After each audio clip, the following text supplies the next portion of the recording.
सुरक्षा परिषद के उपाध्यक्ष मेदवेदेव ने कहा, प्रेसिडेंट के पुतिन के सबसे करीबी मेदवेदेव ने कहा, ईरान की एटमी साइट्स पर यूएस के हमले के बाद कहा कि हम न्यूक्लियर वॉर हेड कोई भी दे सकता है हम में से। ये कहा तो जा रहा है लेकिन ये कहने तक ही सीमित रहेगा। प्रतिशोध कल इस बारे में बात कर चुका है, कहीं मूड बदल तो नहीं जाएगा मेदवेदेव का? एक दे देते हैं चलो। कभी नहीं। अगर आपने ऐसा कर दिया, अगर कर दिया रशिया ने और ईरान को न्यूक्लियर वॉरहेड दे दिया तो भाई साहब चाइना पीछे हट जाएगा। सबसे पहले मैं आपको बता रहा हूं, अमेरिका कुछ करे ना करे वो बात की बात है, सबसे पहले चाइना अपना हाथ झाड़ेगा, बोलेगा भाई साहब कल से you are on your own, तुम अपना मैं तुमको नहीं जानता। नहीं, तुम अपना खाओ, अपना बिल दो भैया। क्योंकि देखिए एक ऐसी न्यूक्लियर बात है जिसमें ठीक है पाकिस्तान बिक गया, AQ खान उनका बिक गया, वो कोई बात नहीं है, लेकिन ये बड़े देश केयरफुल रहते हैं। Even North Korea, they are extremely careful. तो ये मेदवेदेव का एक डेस्परेशन वाला बयान है और मुझे नहीं लगता कि रशियंस को ऐसा बयान देना चाहिए कि हम किसी को न्यूक्लियर वेपन दे देंगे, वो भी ईरान जैसे रोग स्टेट को। अमेरिकी हमले के बाद ईरान के समर्थन में क्या कहा गया? ईरान को मिला रूस चीन का समर्थन। पुतिन के साथ मीटिंग करने पहुंचे ईरान के विदेश मंत्री। ईरान ने कहा इन हालातों में रूस ईरान का करीब आना बेहद जरूरी। अब आप जो ये कह रहे हैं, एक तरफ वो स्टेटमेंट कि हम दे सकते हैं न्यूक्लियर या कोई भी दे सकता है हम में से जो साथ खड़े हैं, और साथ में ये कहना कि हमको चीन के साथ दोनों को साथ में आना बहुत जरूरी। देखिए साहब, सिंपल सी बात है, चीन को आज की फिक्र क्या है कि अगर हॉर्मूज ब्लॉक हो जाता है तो हमारे बिजनेस में क्या फर्क पड़ेगा। दूसरी चीज, जो चाइना ने इन्वेस्टमेंट बात करी है ईरान के अंदर, जो कह रहा है कि 400 अरब डॉलर के जो उसने MOU साइन करे हैं, उसका क्या होगा? ईरान के तेल क्या क्या होगा? देखिए चाइना की ये फिक्र है, चाइना की ये फिक्र नहीं है कि ईरान में हो क्या रहा है, यानी कि जो ईरान में हो रहा है उसके बाद नतीजे क्या हैं, उसकी चाइना को फिक्र है। तो यहाँ पे ये कहा जा रहा है, अब जैसे इन्होंने कहा कि किसी भी समय स्पाइरल ऐसा भड़केगा, इसका हाथ से बाहर चले जाएगा कंट्रोल, आप कुछ नहीं कर पाएंगे, चीन कह रहा है। चीन जो कह रहा है उसके चीन के इतने इंटरेस्ट वहां पर हैं कि चीन कुछ भी नहीं करेगा। चीन सिर्फ इस वक्त धमकी इसलिए दे रहा है कि फर्दर मत मारो, अब इसको यहां रोक दो, आगे मारने की जरूरत नहीं है, और इस युद्ध को सिर्फ बाइपोलर रहने दो। मतलब it is between Iran and Israel. रूस भी नहीं आने वाला, मैं बिल्कुल आंकड़े से एकदम सहमत हूं, कोई नहीं आएगा इसमें, क्योंकि किसी का इसमें भला दिखता नहीं है। और जहां तक परमाणु बम की बात है, अरे वो कौन किसको देगा? वो दे दिया तो आपने हंगामा क्रिएट कर दिया, you created a different kind of something like this. आपकी चादर है, आपने बीच में बम रख दिया, चादर का क्या होगा? चादर का क्या होगा? लेकिन सर हॉर्मुज के अगर चोक कर दिए जाने की वजह से ये चिंता है, तो हॉर्मुज के चोक करने से होगा क्या, और क्या चीन की सबसे बड़ी चिंता है? ये देखिए जरा, अमेरिकी हमले के बाद ईरान का बड़ा फैसला, हॉर्मुज स्ट्रेट, जिसको आप हिंदी में जल डमरू मध्य भी कहते हैं, उसको बंद करने का प्रस्ताव ईरान की संसद में प्रस्ताव पास किया गया। ऑयल एंड गैस की सप्लाई पर बहुत असर पड़ेगा। ये कहा जा रहा है कि भारत में जो आप पेट्रोल डला रहे हैं, ये $125 के आसपास पहुंच सकता है, और क्रूड ऑयल की प्राइस पहुंच सकती है $80 पर बैरल, या इससे ज्यादा हो सकता है इसका दाम। चीन की मेन चिंता यह है कि उसका ज्यादातर उसकी इकोनॉमी को चलाने वाला जो तेल है वो हॉर्मुज से ही आता है। अब ये अगर ऐसा है तो कि ईरान चीन को तेल लेने भेजने वाला है क्या? नहीं, अब देखिए बात यह है कि इसमें अब चाइना के पास दो सूरत हैं, ठीक है। अब देखिए जिस तरीके से सऊदी अरब का है, अगर हूथी वहां पे एक्टिव होते हैं तो सऊदी अरब को भी मुश्किल होगा तेल बेचना, चाहे इधर से बेचे चाहे उधर से बेचे, नंबर 1। नंबर 2, इसका मतलब चाइना और रूस और पास आएंगे, क्योंकि रशिया जो है it is among the chief supplier of oil to China.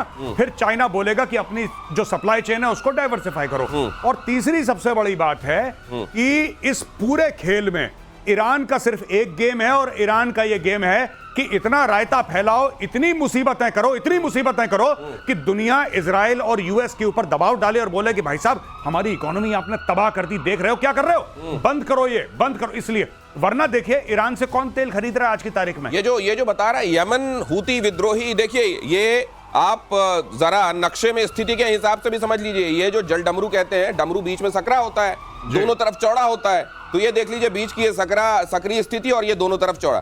फारस और अरब सागर को फारस की खाड़ी से जोड़ने वाला ये जो स्ट्रेट है, इसको आप कहते हैं हॉर्मुज जल डमरू। और यहां पर यह कहा जा रहा है कि अब अगर ईरान ये फैसला ले लेता है, ईरान ने अगर ये फैसला लिया है कि इस जगह को चोक कर लिया जाएगा, अगर मान लीजिए यमन के जो हूती हैं वो भी इसके समर्थन में आ जाते हैं और यहां बम मारने लगते हैं, धीरे धीरे ये क्राइसिस हो जाती है, तो ये मुश्किल बहुत हो जाएगी सर। ये लेकिन ये चाइना, माफ कीजिए ईरान, उसका अगर रीजन डेट्रे यही है, इसी को बेच के खाता कमाता है, मान लीजिए उसने कह दिया कि आज से मैं नहीं बेचूंगा, तो तुम्हारी इकोनॉमी चलाने के लिए पैसा कहां से आएगा? बिल्कुल सही आपने मुद्दा पकड़ा। दूसरी बात यह है कि ये जो हमारा इलाका है, जो हॉर्मुज़ है स्ट्रेट, इसके बाद 3 लोग अधिकार है। यूए का भी अधिकार है, उधर अधिकार इसका ओमान का भी है और ईरान का भी है।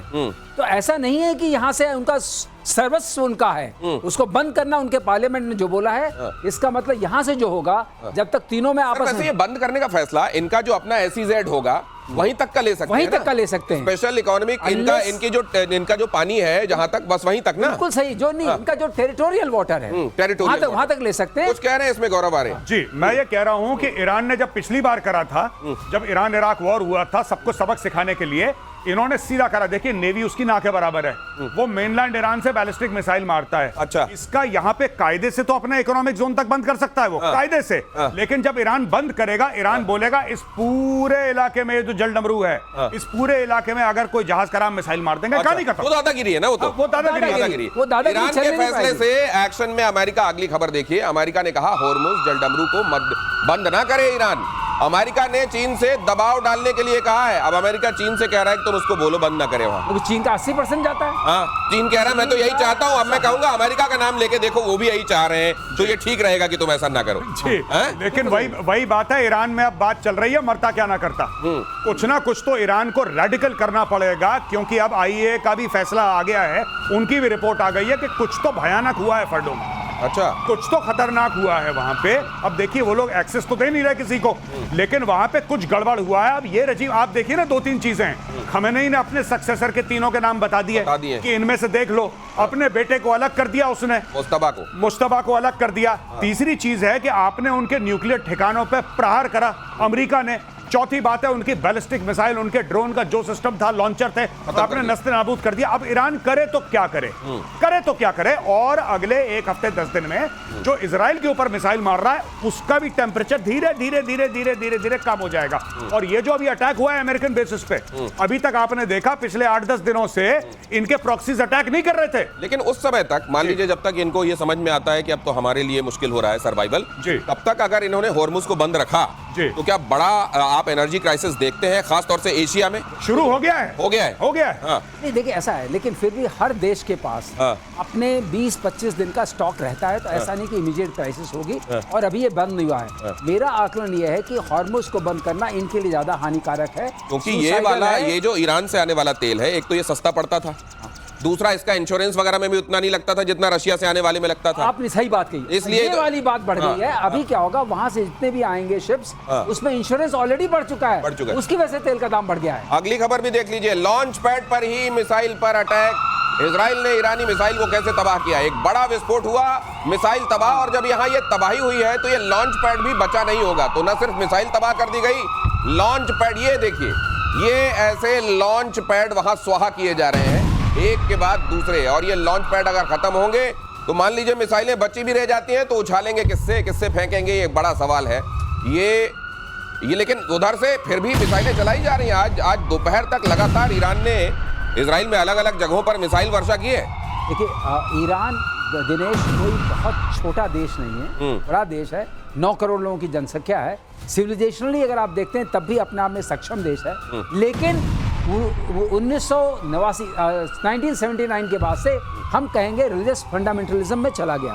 उसकी वजह से इस देश की जो हानि हुई है, और जो इसका वो रेडिकलिज्म आया है, और इसने 3 अपने जो उस तरह के प्रॉक्सीज क्रिएट किए इजराइल को खत्म करने के लिए, वो इसकी जो विरासत बनी वही इसके लिए सबसे घातक बनी। अब बात यह है कि ये लोग, ये देखिए एक क्षमता देखिए इजराइल की, कि लॉन्च पैड पर ही मिसाइल को देख करके मार दिया। ये बहुत बड़ी क्षमता है। अगर आप ये चाहते हैं, इसका मतलब आपका सैटेलाइट ऑब्जर्वेशन कंटिन्यूअस है, आप जानते हैं कहां से लॉन्च होने वाला है।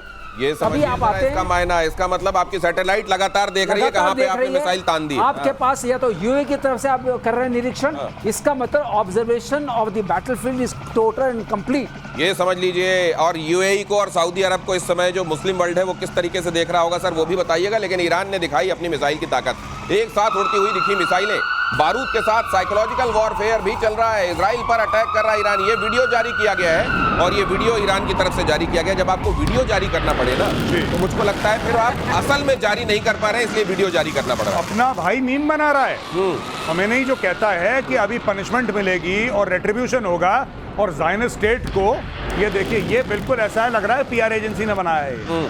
और आप अगर खमेनेई का ट्विटर हैंडल देखेंगे, एक्स पे जाके देखेंगे, तब आप देखेंगे कि वो स्कल बना रहा है और वहां पे वो स्टार जो है इजराइल का जो एम्बलम है वो बना रहा है और ये मीम बना रहा है। अब ये मीम वॉरफेयर पे आ गए हैं ये लोग, मीम वॉरफेयर जी, और सबको दिखाने के लिए। ये क्यों वीडियो जारी कर रहे हैं, हमने इतनी मिसाइलें मारी हैं, क्यों?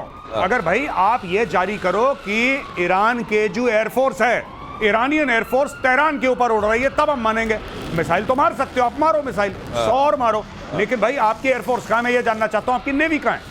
और उसमें जब अपना सक्सेसर आप घोषित कर रहे हैं तो पूरी दुनिया को अपने आप संदेश जाता है कि आप इसको कैसे देख रहे हैं। ईरान पर हमले को लेकर बोले अमेरिकी उपराष्ट्रपति जेडी वांस, अगर ईरान ने हम पर हमला किया तो जवाब दिया जाएगा। हमने ईरान पर हमला नहीं किया है, हमने किसी नागरिक ठिकाने पर हमला नहीं किया है, हमने सिर्फ 3 परमाणु ठिकाने उड़ाए हैं, हमने किसी और जगह को निशाना नहीं बनाया। और अगर ऐसे में हमारे किसी जगह को निशाना बनाया जाता है तो फिर हम जवाब देंगे, जेडी वांस ने ये बात कह दी है। यहाँ ये भी जानना बहुत जरूरी है कि ये जेडी वांस जो कह रहे हैं, बाकी नेता जो कह रहे हैं और ट्रंप जो कह रहे हैं, ट्रंप कह रहे हैं let's make Iran great again, उसी में सब कुछ छिपा हुआ है। अमेरिकी विदेश मंत्री मार्को रूबियो का बयान, अभी ईरान के खिलाफ कोई सैन्य कार्रवाई की योजना नहीं है। नेक्स्ट ब्रेकिंग फ्लैश कीजिए। अमेरिका और अमेरिकी हितों पर हमला मंजूर नहीं, अगर अमेरिका पर हमला किया तो परिणाम गंभीर होंगे। ये अब यहां से जो ये बॉम्बर्स के बॉम्ब गिराने के बाद जो बाकी बॉम्ब मुंह से गिरते हैं वो सब गिरने शुरू हो गए और अभी की हालत में ईरान के पास और उसके साथियों के पास कुछ दिख भी नहीं रहा है ऐसा कि वो आएंगे। साथी आएंगे नहीं, ईरान कुछ कर पाएगा नहीं। भाई साहब, पतीले के नीचे वाली जो खुरचन है ना, हाँ। अब ये 1-2 दिन में, 5-10 दिन में, मतलब मैक्सिमम वीक, आप वीक 10 डेज लगा लीजिए, ये पतीले की खुरचन में आ जाएंगे ईरान के पास। तो अब ये कुछ करेंगे, हूथियों के थ्रू कुछ करेंगे, राइट? कुछ हो सकता है कि हिजबुल्लाह, अभी हिजबुल्लाह के कमांडर को 4 दिन पहले इजराइल ने निपटा दिया, किसी और आतंकवादी संगठन के थ्रू कुछ ना कुछ करने की कोशिश करेंगे। अगर कोई अमेरिकन ट्रूप्स मरते हैं बाय द वे या नुकसान होता है, फिर अमेरिका वापस पलटवार करेगा। और मुझे लगता है इस बार अमेरिका को क्लियर हो गया कि अगर कोई भी आतंकवादी, देखिए भारत ने क्या करा, ऑपरेशन सिंदूर बोला कि साहब ये तो आतंक, ये जो पहलगाम पे अटैक हुआ, माफ करिएगा, पहलगाम पे अटैक हुआ, बोला कि साहब ये तो आतंकवादियों ने करा। जब पाकिस्तान ने कुरकुर करी तो फिर हमने उनके सैन्य ठिकानों पे मारा। यही चीज अमेरिका को भी क्लियर हो गई है, पहले से क्लियर थी, अब बिल्कुल क्लियर हो गई है। अटैक कोई भी करे, कोई भी करे अटैक, मार तेहरान को पड़ेगी, मार उसको पड़ेगी जो पाल रहा है, जो पाल रहा है ऐसे सांपों को, उसको मार पड़ेगी। ईरान की अमेरिका को धमकी, ईरान के विदेश मंत्री अब्बास अराक्ची का बयान, ईरानी सेना तय करेगी कि जवाबी कार्रवाई कब, कहां और कैसे। ये तब कहा जाता है, इस स्टेटमेंट का भी मायने समझ लीजिए, ये तब कहा जाता है जब आप तुरंत कुछ कर पाने की स्थिति में नहीं होते, तब आप अपनी इज्जत यही कह के बचाते हैं कि हम कब, कहां, कैसे करेंगे, ये हमारी रणनीति को और हमें पता है। हम अभी अभी कुछ नहीं कर पा रहे, अभी कुछ नहीं कर पा रहे, और इनकी मिसाइलें खत्म हो रही हैं, इनकी सप्लाई चेन टूट चुकी है, पीछे से कोई सप्लाई आ नहीं रहा। जितने बचे कुचे हैं बम, वो इस्तेमाल करके वीडियो बना रहे हैं भाई लोग, जो आप देख रहे थे।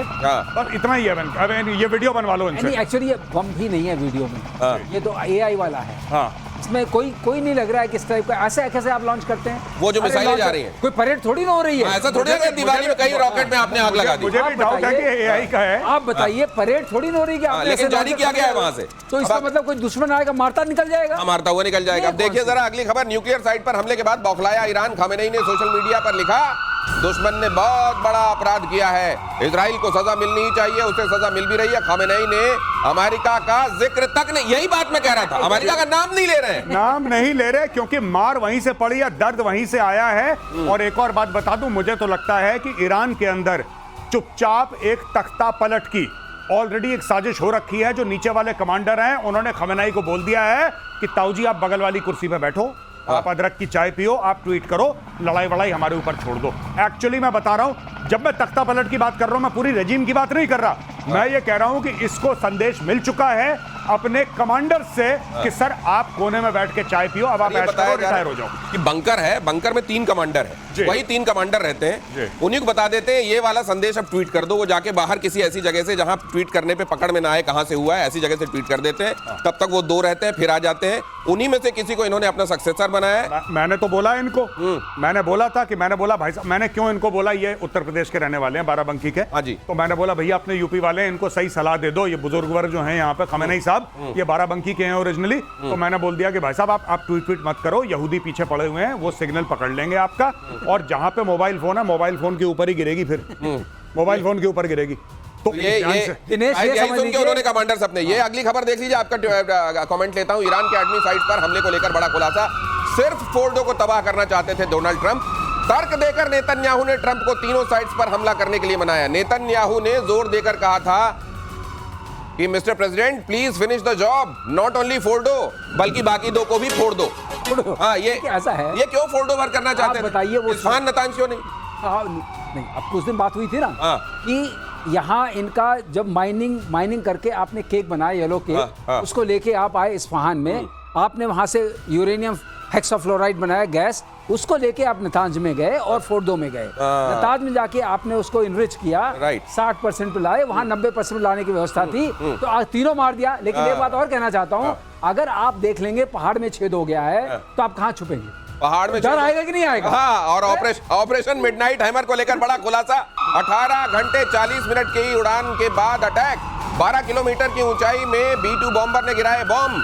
7 B-2 बॉम्बर्स ने 14 बंकर बस्टर बॉम्ब गिराए। लेकिन बहुत सारे लोग कह रहे हैं कि मजाक में आपने खर्च बहुत कर दिया, रेडियो एक्टिविटी एक नहीं मिल रही। कहीं ऐसा तो नहीं है सब सरकार दिया गया माल? यही दिनेश कई बार मैं बता चुका हूँ, आपने छेद किया 200 फुट, हाँ, और वहीं पे सब तबाही हो गई। उसके बाद आप फोड़ा आपने। सर थोड़ा बहुत तो मिलना चाहिए सिग्नल कि हाँ यहाँ अंदर कहीं। अरे आप 200 फुट पहाड़, लेकिन ये मेजर गौरव आर्य कह रहे हैं किसी को जाने तो दिया नहीं जा रहा है, क्या पता वहाँ छोटा मोटा मिलेगा, तो लीक करता हो छोटा सा, लेकिन वो अब पहाड़, जैसे सर ने कल बताया था कि जब आपने मारा वो अंदर जाके फटा 200, अब पूरा पहाड़ उसी के ऊपर गिर गया। अब बाहर आपको क्या दिखना है, वो तो दब गया उसके अंदर, ऊपर से छेद ही दिखेगा। और हाँ, और फिर वही बात है कि क्या ये अलाउ कर रहे हैं किसी को कि जाके, अगर खुले में होता तो रेडिएशन दिख जाता, ये खुले में तो है ही नहीं, तो पहाड़ के अंदर है फोटो।